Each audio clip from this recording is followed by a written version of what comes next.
Real Madrid and Barcelona are supposed mortal enemies, or at least have been for most of their years, but more often than not, find themselves on the same side these days. La Liga have called an extraordinary General Assembly to take place in Dubai in the United Arab Emirates for the 7th of December. They notified the clubs of the meeting on the 25th of November, but both Real Madrid and Barcelona have put out statements today explaining that they would not be attending.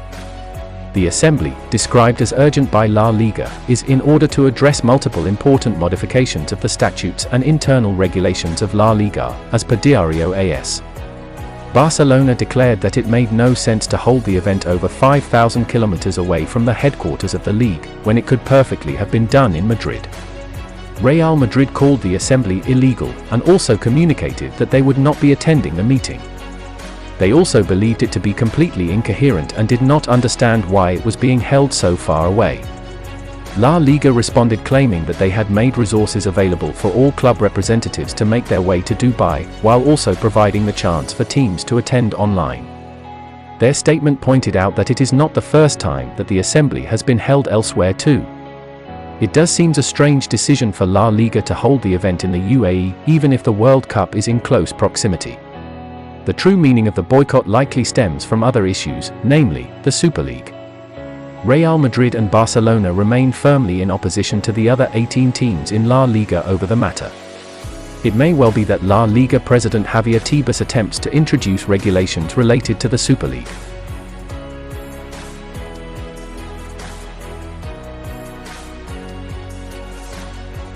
Real Madrid midfielder Eduardo Camavinga has admitted he doesn't like being on the bench at the Santiago Bernabeu but is willing to wait for his opportunity in the first team. The 20-year-old joined the La Liga champions on a 6-year deal in August 2021, leaving Rennes after 2 sparkling seasons in Ligue 1. Many expected Camavinga to hit the ground running at Real, but he's been unable to command a regular starting role in a midfield stacked with quality options. He has instead been used as an impact substitute, particularly in the later stages of Champions League games.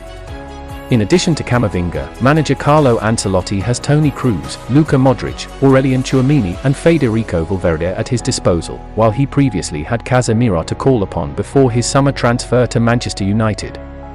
Now, speaking to Goal, Camavinga has admitted he'd like to start more games at Real, but is willing to wait for his chance because of the fierce competition for places. Of course I would like to play every game. There is a reality at Real Madrid, there are good players ahead of me, the Frenchman said. I can't say I like it because being on the bench is not pleasant either. You have to be patient. Simply, with performances on the field that lead me to start. Being versatile is an advantage. When you are versatile, you have more possibilities to play because you can play in more positions. Camavinga, who started at left-back for France in their final World Cup Group D game against Tunisia, also revealed he feels his best position to be as a number 6 in front of the defense, but added that he's willing to play wherever he's required.